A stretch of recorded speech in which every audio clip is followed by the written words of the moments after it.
Good evening. Welcome all of our Zoom participants and Facebook participants. Washoe County Library event. This is Historic Reno Preservation Society every second Tuesday, and tonight is the Archaeology of Burning Man. Welcome. Thank you again for being here. Carol, I'm going to go ahead and turn it over to you. Oh, thanks so much. I'm Carol Coleman. I'm president of Historic Reno Preservation Society. And this is the first of our series of programs for the 2021-2022 season. I know many of you have been asking, are we going to be in person?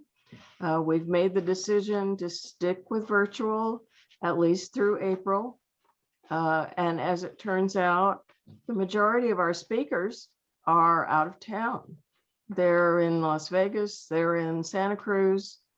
So we can take advantage of having those people speak to us while we have Zoom. Hopefully we will be back with, be back with in person come next fall. So I want to introduce our co-chairs for these programs. Sherry Hayes Zorn and Susan Mullen do a whole lot of work to find people to bring you really interesting historical works. And that's what we have for you tonight. So I think I am introducing Susan Mullen. Good evening, and thank you all for joining us for Second Tuesday. Tonight's topic is the archaeology of Burning Man, the rise and fall of the Black Rock City. Each August, staff and volunteers begin to construct Black Rock City, a temporary city located in the Black Rock Desert of northwestern Nevada. Every September, nearly 70,000 people occupy the city for Burning Man, an event that creates the 6th largest population center in Nevada. By mid-September, the infrastructure that supported the community is fully dismantled, and by October, the land on which the city lay is scrubbed of evidence of its existence. The archaeology of Burning Man examines this process of building, occupation, and destruction. For nearly a decade, Carolyn L. has employed archaeological methods to analyze the various aspects of life and community in and around Burning Man and Black Rock City. Please welcome Dr. Carolyn White.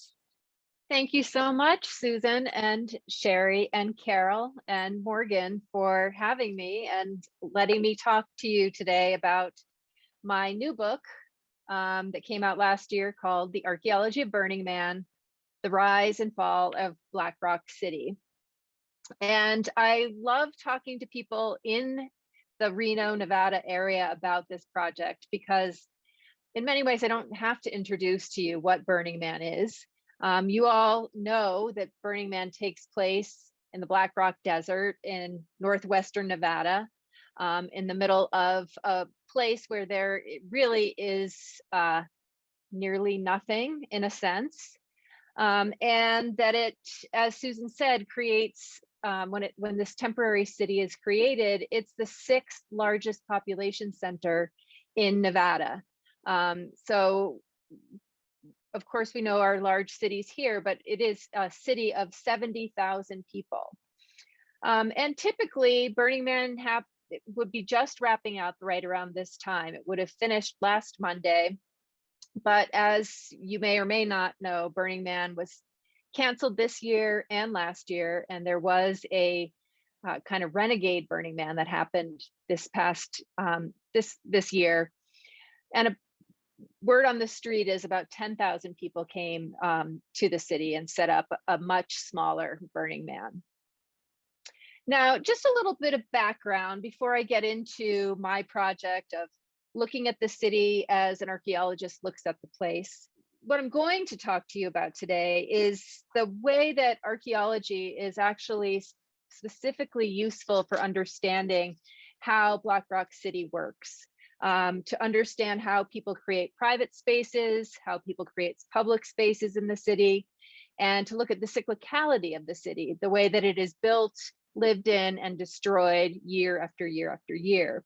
And so today I'll talk to you about 8 seasons of field work, and about the understanding that I've come to about what Black Rock City is today.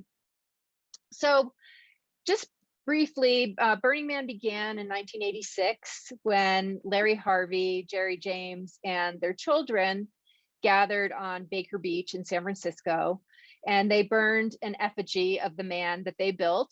This is the creature here. That first Burning Man was, the meaning of it was ambiguous and somewhat intentionally so as time went on. But as people gathered around the bonfire that was this structure created, Harvey described it as, quote, acts of impulsive merger and collective union. And it was this feeling of inclusion, of community, of surprise and spectacle that propelled them to recreate this event the following year.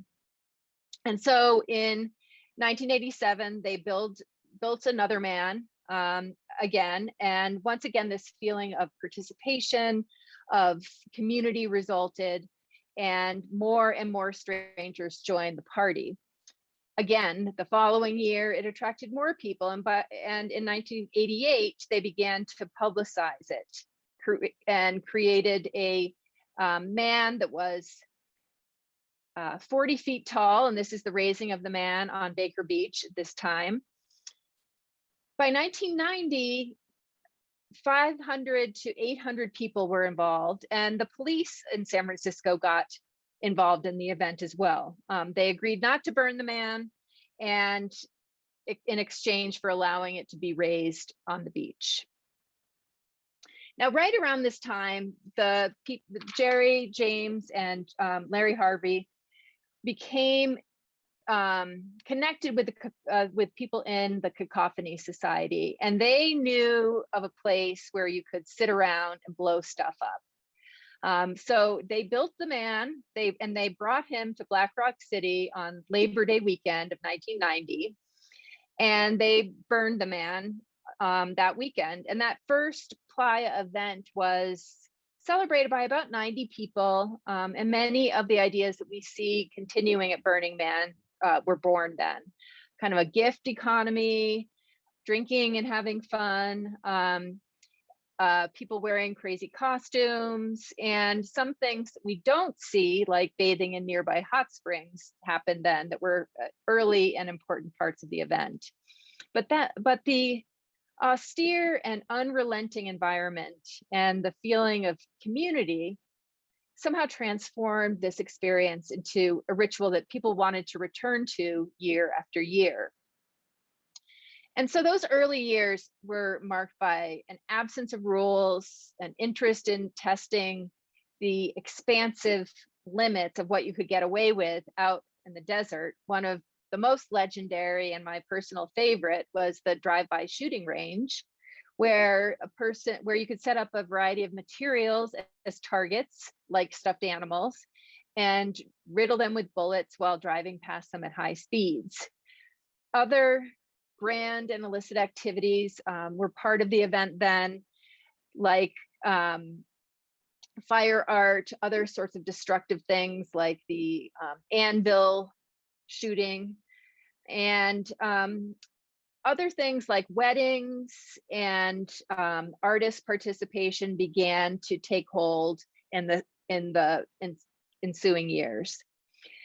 A rave of camp was attached to the event, and things like tickets, porta-johns, theme camps, and costumes, and the gift economy were all established at that early time.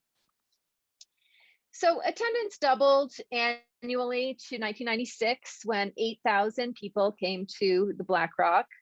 And that was a real turning point because the scale of the activity and the size of the community necessitated a number of changes. So during the next several years, guns were outlawed, cars were restricted, the city streets were planned, and the Bureau of Land Management worked with the organizers to permit the event and to plan for the removal of the traces after it was over. So to this point, Burning Man kind of happened through the organization of three people. And by 1996, things had kind of crumbled and the group split. And there was a new board of directors that was appointed and created a limited liability corporation. By 1999, there was a new board. And in 2001, the BlackRock LLC created a nonprofit corporation called the Burning Man Project.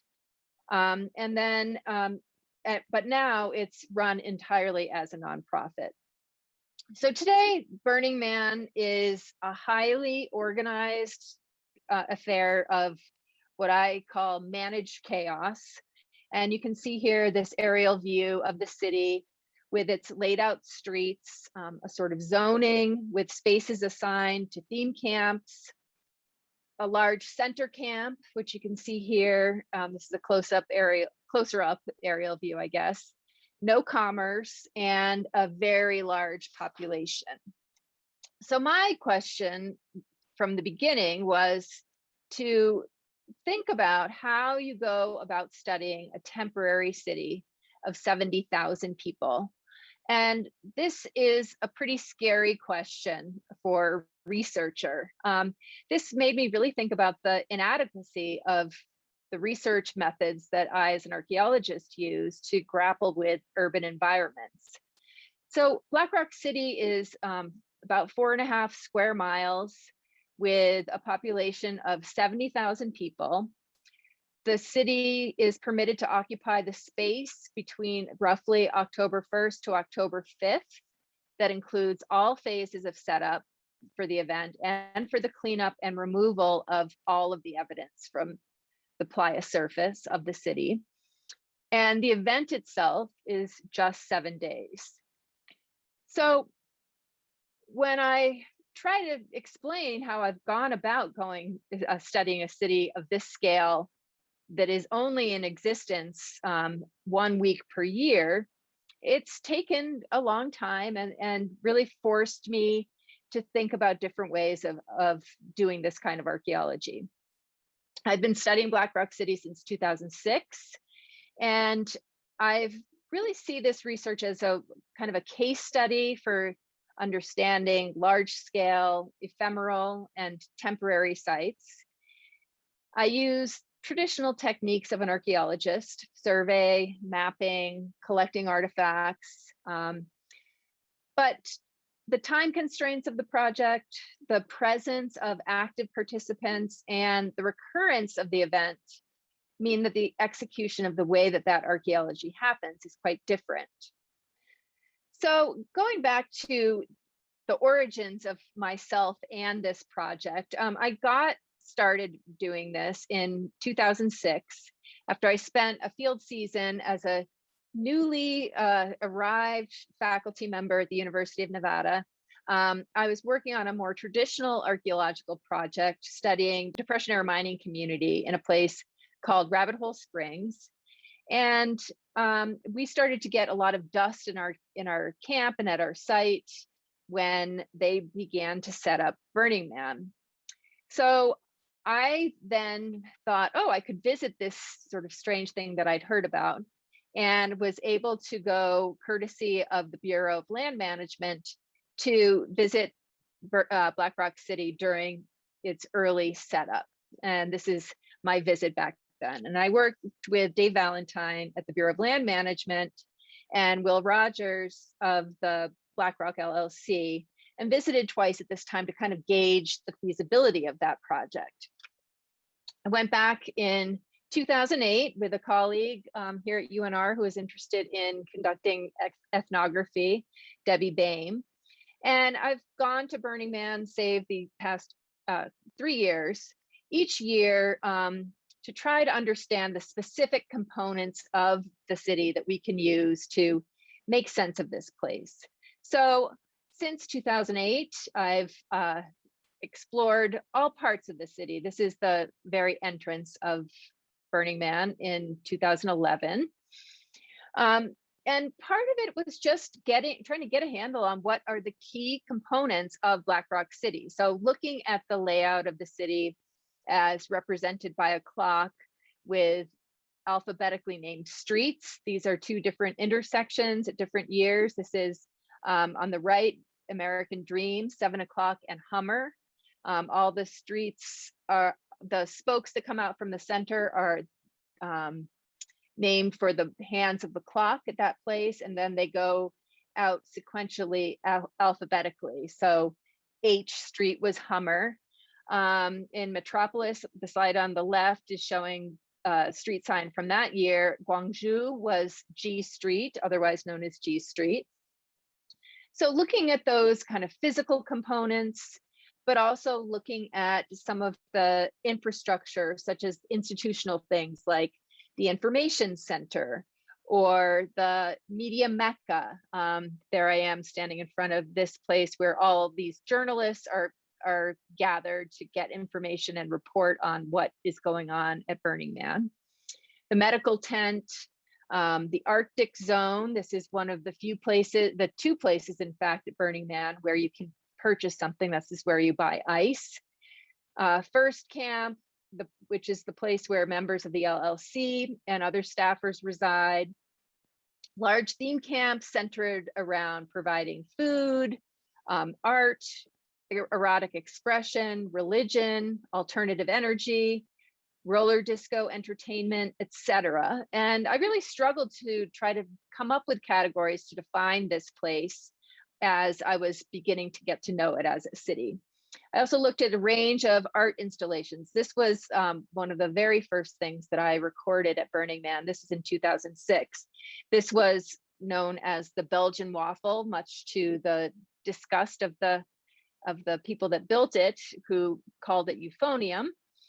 And here's the inside, and this was burned at the end of the event in 2006.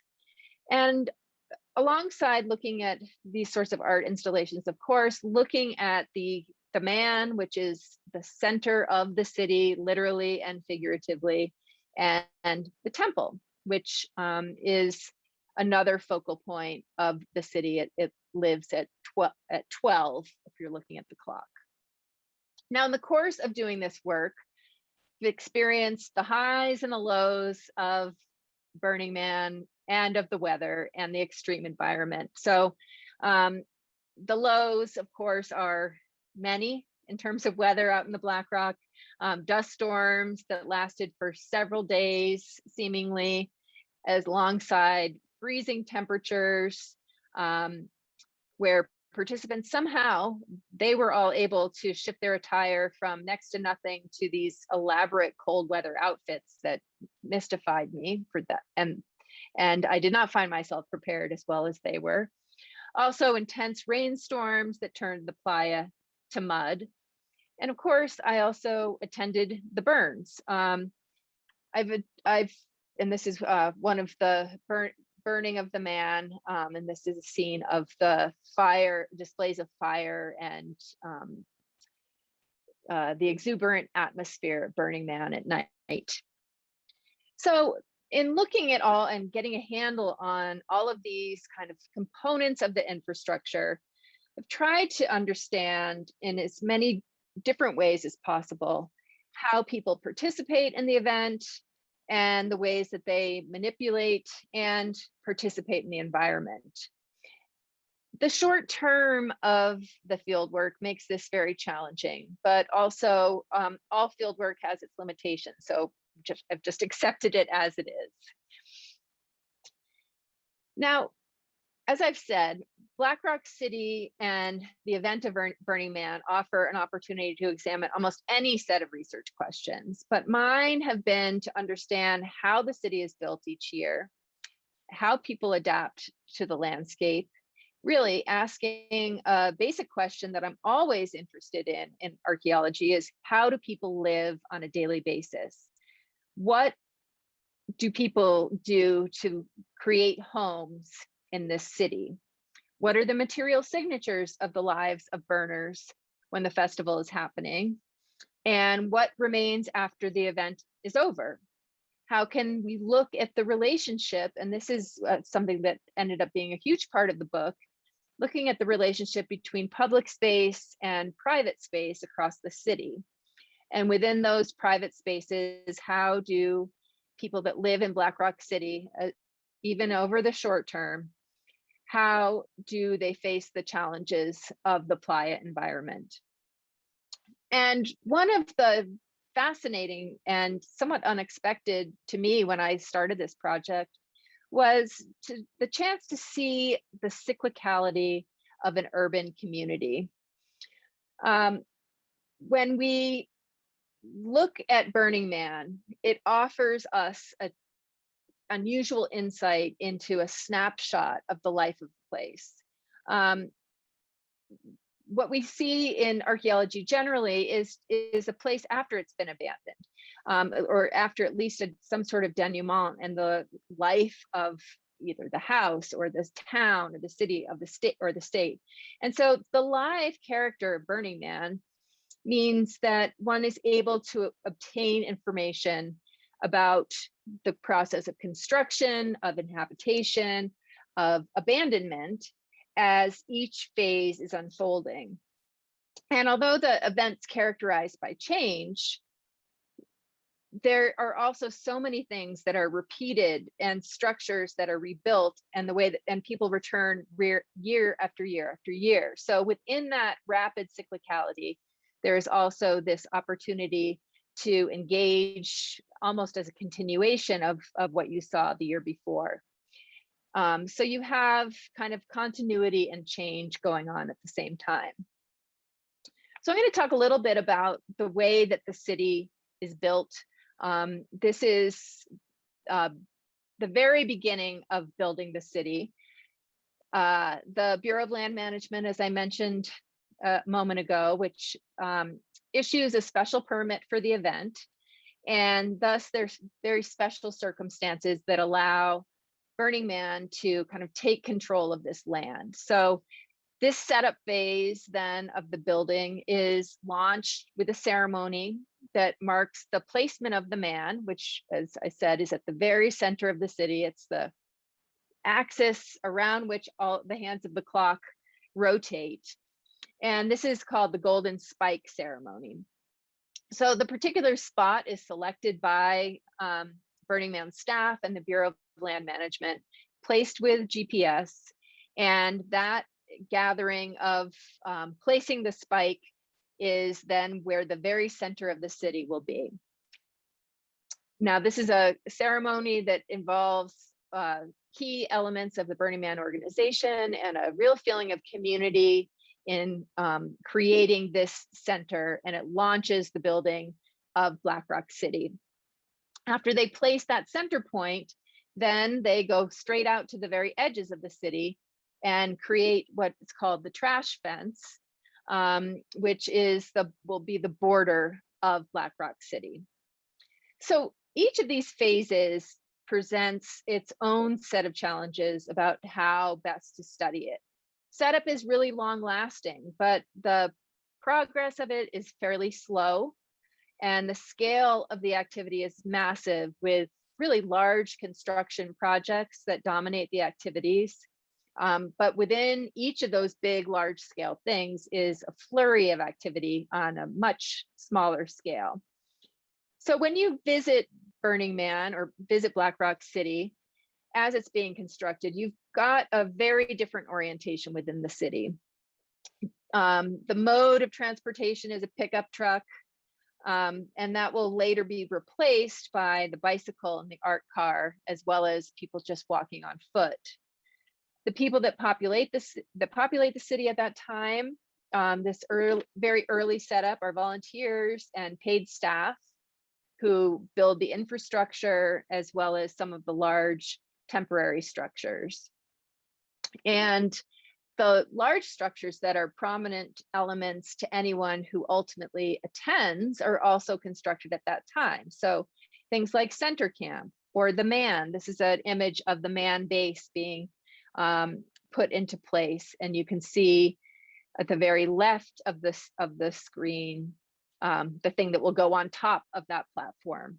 The temple also is being built at this time. And then as the event gets closer and closer, individual theme camps start to be set up as well. Now, during the setup, there are a number of key features that really fade into the city unobtrusively once the event begins, but in that early setup phase are really prominent. This is the DPW ghetto. This is Department of Public Works, where they live. And these are the people that build the city. So their residence is really prominent when the city is being built. They typically live in trailers, sort of more day-to-day comfort than a tent or other less robust accommodations that people find themselves in who come to Burning Man just for the 7 days. And interestingly, the DPW is provided with 3 meals a day. So they don't need to have cooking facilities or eating spaces for the residents. There's a commissary that provides meals for them over the course of the event. Now, setup doesn't exactly end there, and the event, although there's sort of officially a start, they kind of bleed together. And as the event draws near, the intensity of the construction increases. And about a week before the official event starts, early entry begins. And at this time, people with special passes are permitted to enter, and they start to build their own parts of the city.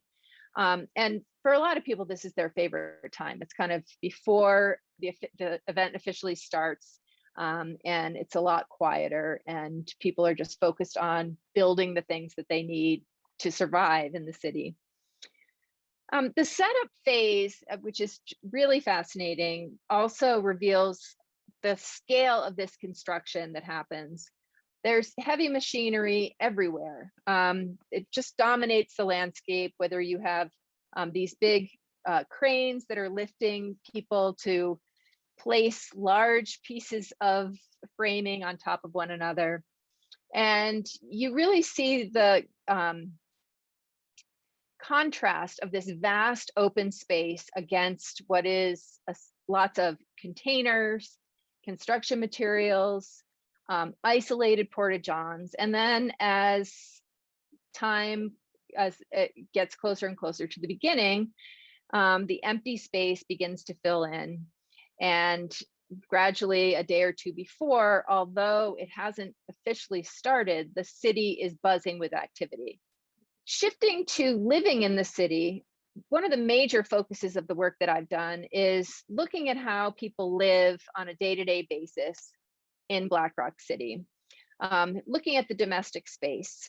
And I've recorded scores of camps with the enthusiastic permission of the builders and of the residents of these camps. I mean, people are so generous with their time and showing me around. It wouldn't be possible to have such a richly detailed overview of how people live here without their help. And this is a 5-story building called Troy, and these were rentable condos.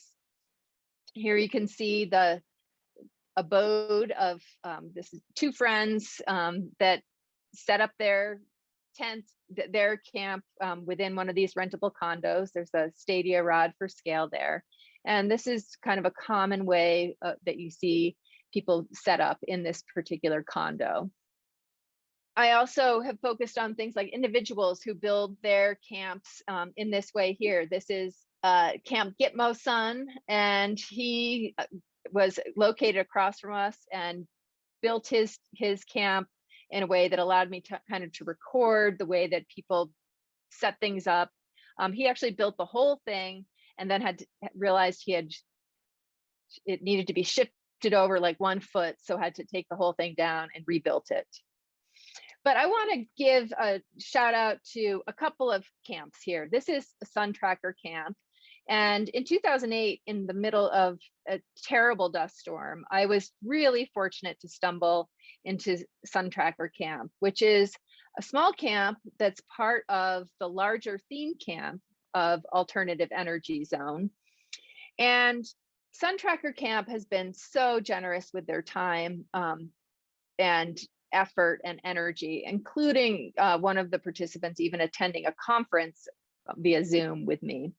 But I'll use this as an example of one of these camps. A Sun Tracker is organized into several activity areas. This is a phrase we like to use in archaeology a lot. And the camper, as you can see, here in the center provides the sleeping and eating areas, and the area marked Margarita Bar shows the space for socializing. This is the Margarita Bar here. And the scaffolding view deck also shows the space. Let me just go back to that slide. It shows the space right here that's sort of given to the community for watching the sunset. In practice, we see this layout and this map, but in practice, when you visit Sun Tracker Camp, things feel a little bit differently, a little less rigid than what you see in that map. So here is where people gather for margaritas every day at 3:30, and you can see that it is well attended. Everyone is supposed to bring their own cup. The margaritas are blended using solar power, a blender using solar power. And this is part of what Bruce and the crew at Sun Tracker give back to the community, is having this margarita happy hour every day at 3:30.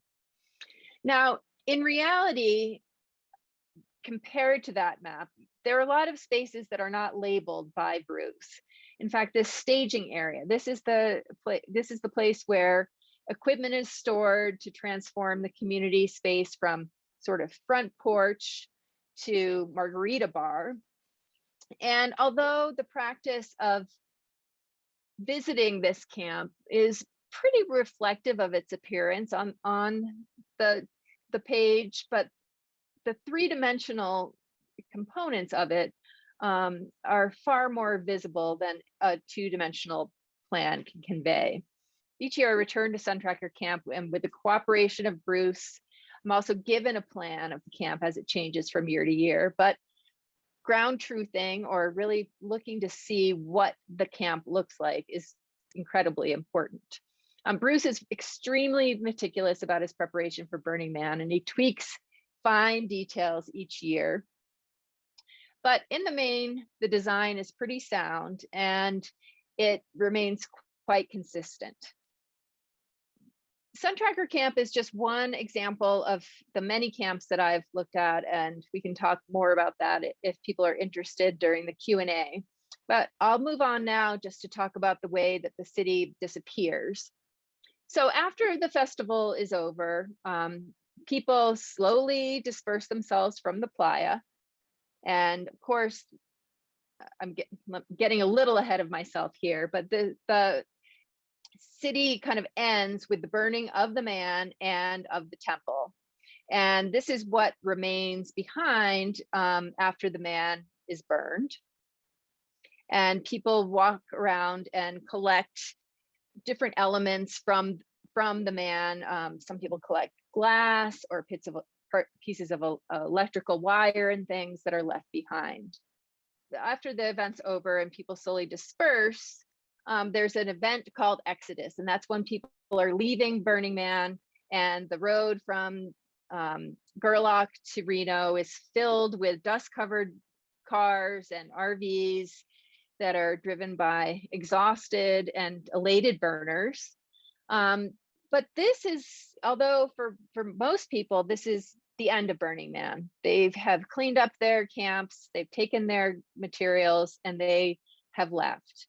But in fact, that's hardly the end of the activity at the site. And this is the kind of third phase of Burning Man that is fascinating to me as an archaeologist, because this is the part of where we see what is or is not left behind. Let me just say, this is center camp here being dismantled, put back into containers and stored, where it will be stored for the next year and then taken out and reassembled in a similar way that it's disassembled. Now it takes the Department of Public Works under the direction of DA, shout out to DA, who is been another person just so generous with time and energy. Under his direction, it takes 2 weeks to move these big structures off the playa, and then another week and a half or so to scrub the playa as best they can of all signatures of human presence. So each city block is walked by a line of DPW staff that collects what we might call trash, what at Burning Man they call MOOP, matter out of place, what I might call artifacts, and problem areas that, and this is one of these line sweeps that people have spread out and they're about to begin walking that city block. These problem areas where people have maybe left a big mess behind or dumped shower water or their garbage. These are what archaeologists would call features. These are marked with a cone, and special forces crew drives around the playa to clean those areas. And then a third crew takes a more aggressive cleaning approach, dragging and sifting the soil for these sort of large scale disturbances, excuse me. At this phase of the cleanup, all of the materials are put in these big dumpsters, except for those things scavenged by the staff of the DPW. This is a sample of things that I had been shown, or also artifacts collected by visiting archaeologists. And actually, there's a fairly interesting secondary trade in artifacts that are collected by the DPW. Some people collect certain classes of artifacts like safety pins or bobby pins or shell casings, and the crew then trades between them for more exotic items. And they often rework them into clothing, jewelry, other mementos. But the cleanup process also really underscores the ephemeral nature of the event, because by the time the inspection by the Bureau of Land Management happens, there are very few things left behind. Some of the things, for example, this is what one of the burners that I worked with during one of my visits to cleanup had collected here. And I mean, you can see the large mini disco ball in there, but also these are the kinds of things that they find that are left behind.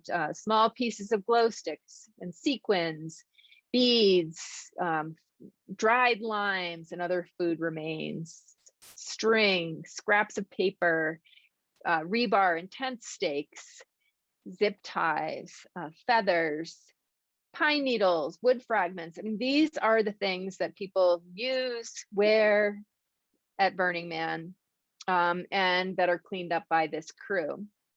The effectiveness of the removal of the physical evidence here really underscores the importance, I think, of recording the city as it's lived in, really seeing it as an active site archaeology.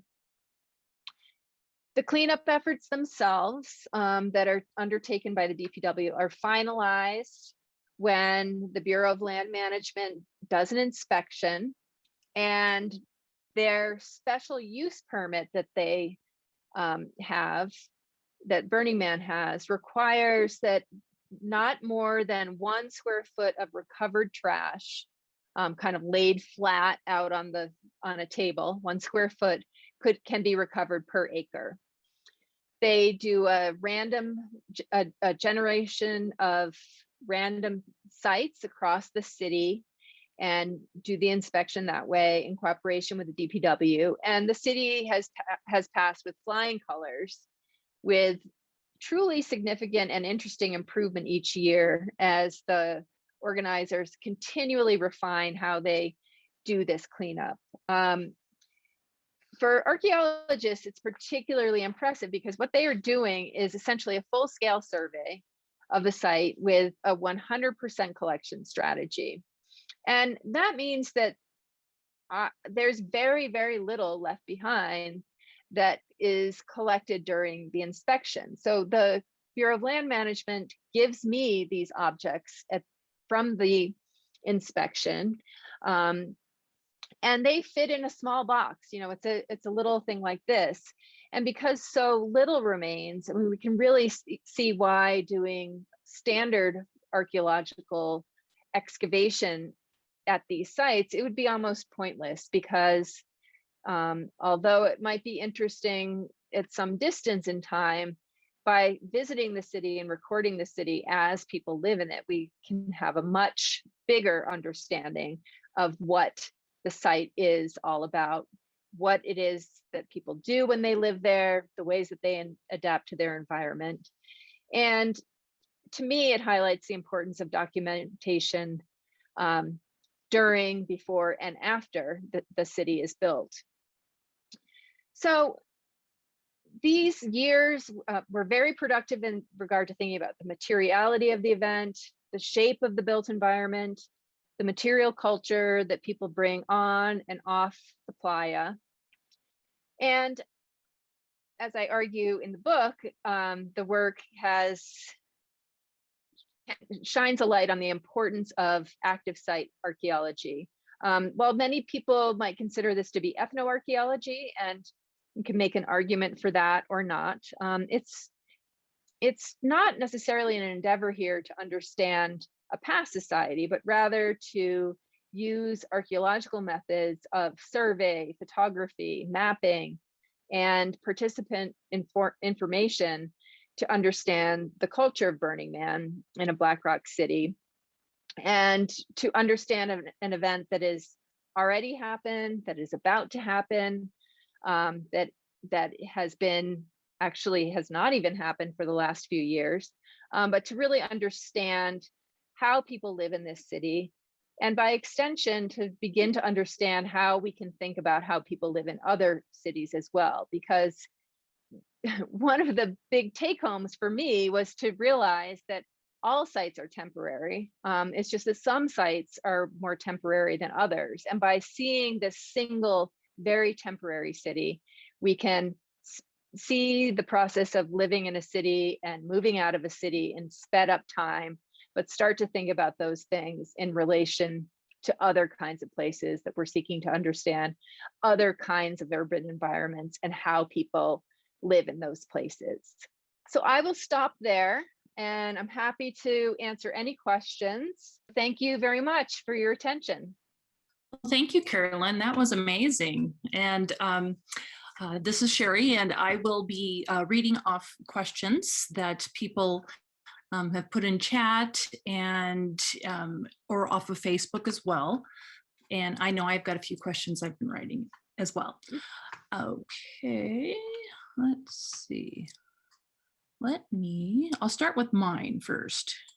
Now, what are some of the types of materials you've collected, specifically with the trade, with, materials that the burners trade amongst themselves? What are some of the unique items besides getting materials from BLM as the final sweep kind of thing? But what would be some of the interesting pieces collected?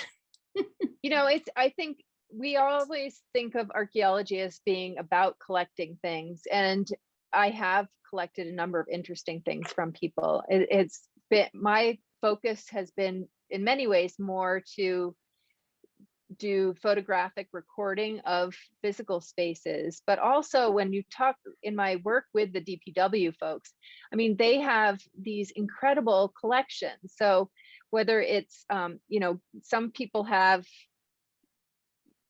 scores of bullet casings that are not from Burning Man. They're actually from the other 51 weeks a year that people go out there on the playa. So you see them kind of collecting things that are related to the use of that landscape over the course of the year. I think that the jewelry is pretty interesting. That little collection of beads that I showed is fascinating. So other people, that group kind of parses out and knows what people, who collects what. So one person who has, scores of safety pins on their clothing, or the person that collects the coins. And so they're just random coins that people have dropped over time. And it's really fragmentary. I mean, that no one's really interested in collecting the rebar or the tent stakes, but it's those little unusual pieces, like, small tokens that maybe a burner had created to give out to people in their camp, or ticket stubs that they find, or buttons, some of the kind of gifting things that are part of the regular Burning Yeah. Man experience. Okay, that's fascinating. Let's see. Did the last 2 years of unauthorized events do as good of work with the cleanup, or would there be something there for an archaeologist to visit today before the next burning event happens?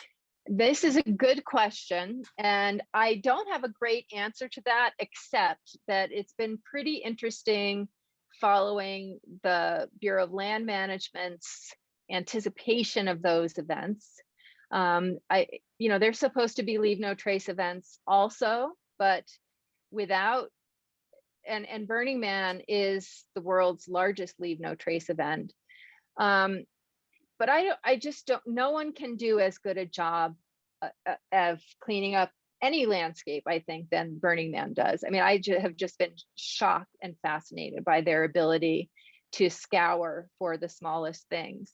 And I'm sure that the people who've gone out during these renegade events do a very good job in general of cleaning up after themselves, but it's just without that kind of boundary also that the trash fence creates.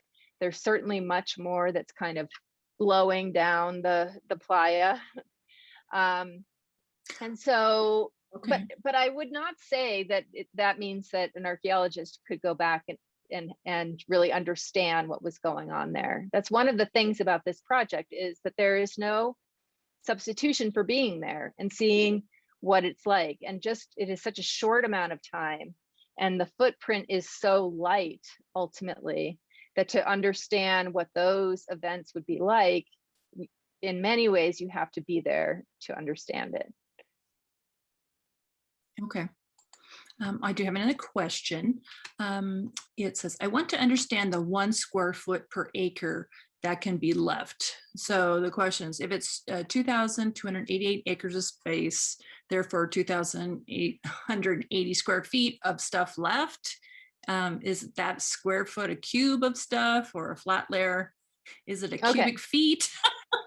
So, okay, this is, I know, I was trying to picture it myself, Yes, it is quite, it's a little confusing. Okay, let's say that this is a paper bag, plastic Ziploc bag, a 12 by 12 plastic bag. The way that the inspection works is they generate a bunch of inspection points, and I forget how many, let's say it's 100, something like that. And they'll put 100 across the city, and they will go to that point and mark out from there 1 acre from that point. Then they will scour that 1 acre area, collect everything, and put it in the bag. And if all the stuff covers creates a full bag, essentially, when you lay it flat, then that would fail that inspection. But that does not happen. So when I get those inspection materials, and it's a bag that's full like this, with a few pieces of paper and an end of a glow stick that are in there. So it's a ratio of those inspection points. It's assuming that so by doing a random it's assuming that by doing that random sample, that's what it is across the whole city. So if you were finding that much trash on one of those inspection points, then you would probably be there on the next one. But that never happens. Okay. Oh, okay. That makes sense. Yeah, because I was curious. Yeah, I think so. So another question I have for you is the center in the same place each year, or do they try to place it in a different spot entirely? Is it like a deliberate act for different views, maybe? The center, the city moves around within a very small area. So there are basically 3 spots where the center is. And there are a lot of reasons for that. Some of it is just the shape of the playa and the size where the city can fit. So the city kind of, can go like this, but it can't go all the way up here or all the way down here because of the way the playa is, the width of the playa, and also because of issues of entering the city. There's a big curve. There are several ways that you enter the Black Rock Desert that are called, 6 mile, 12 mile. And after, and so the entrance that is used has to be the one that's used going forward, because after that, there's a big curve, and the BLM, the Bureau of Land Management, is worried that it would create accidents because there's a curve, and because people bring in such unwieldy cars that they're concerned that that would be a big problem. So they're not going to push it forward or back and have all the traffic come through at a different point. So yes, it moves around, Okay. but only a little bit. Okay. So I've never been out there. But I know that just from year after year, seeing, waves of motorhomes and, cars all packed up heading out that way. I know it's staggered. And I think that's the same way when people leave, it's staggered as well. Because Yep. you only have like entrance and an exit, or maybe a couple. Can you talk a little bit about that? Because I think that's interesting too. Because you hear about people Yeah. talking about being in line for hours, to be able to get in to their location. Yeah, the entry is a little. Both entry and exodus, that's what the leaving is called, are fraught with problems because of just getting that many people through a small space, through the gates.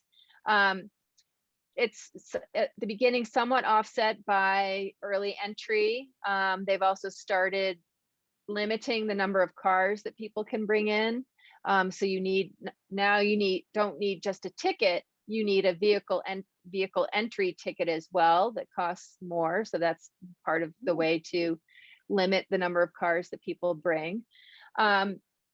So it's not just, one ticket equals one car. That's one of the concerns about the use of the landscape, is that you don't want people, having oil pan drips and things like that, as well as just general, CO2. But exodus is also, there's a pulsing that they do to try to control how people leave. And it's not necessarily it can't offset the fact that people are going to sit in traffic. The idea is that they open the gate and a bunch of people leave, and then they close the gate and it stops. And so the idea is that you turn off your car and wait for a while, rather than having all those cars just idling and moving along very, very slowly. So that's the idea for exodus, to alleviate some of the environmental impacts. But still, people are sitting a long time in their cars. Once they leave the playa, Okay. it can become a big traffic jam. Yeah, that's what I've always heard, and then Yeah. you can tell when they were coming back, just covered, in the playa dust. So yeah. all right. Yeah, no, it's fascinating. It's fascinating. So do you think that Burning Man will continue as it was, or you think it might be affected in any way with other events, moving forward with COVID? Have you been in contact with the Burning Man Foundation a little bit, because I know you did your book Yeah, last year, but I think it's one of it's a lot. these. I feel like my mantra for so many things is we'll see.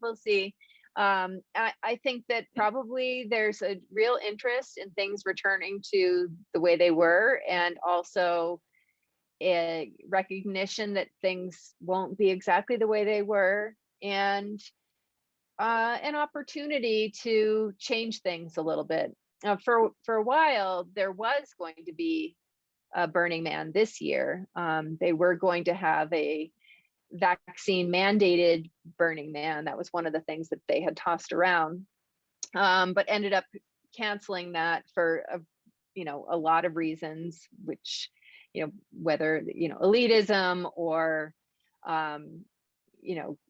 irresponsibility, lots of good reasons not to assemble in large groups. And so, yeah, it kind of remains to be seen. This is a enterprise that needs money to run, and they have a lot of ambitions about the work that they do to support Burning Man on an ongoing basis, but also to do the things that they do in the other parts of the year. So I think that there is certainly an interest in having Burning Man continue. There's talk about having some of the more renegade Burning Man events that happen out on the playa, maybe ramping up some of those. But it's really hard to tell. And it's hard to, who knows where we'll be next year at this time. We hope everything will be back to normal, but really, who knows? I wish I knew. Yeah, no, I was just curious because I know, Yeah. You've worked with them, and I've been studying for many years on this project and completed your book. So what do you do with your small little box or bag of collection materials you get? Do you add that to part of your own little museum, or the anthropology museum as part of your art study? Or actually, well, the book doesn't actually contain much with the collected artifacts. It's really more about the rise and fall of the city. So I'll probably publish a few articles on those small artifacts. But the Center for Art and the Environment at the Nevada Museum of Art wants to add these materials to their archive, because they have a fantastic archive of Burning Man materials. So that's the plan for now. yeah, they do. Okay, that's wonderful. That's wonderful. Well, do you have any final little comments you want to say? And thank you again, Carolyn. This is wonderful, and I'm so glad you were able to be our speaker today. So thank you so much. If you're interested in more or would like to buy the book, it's available wherever you buy books. And yeah, it's great to talk to you all.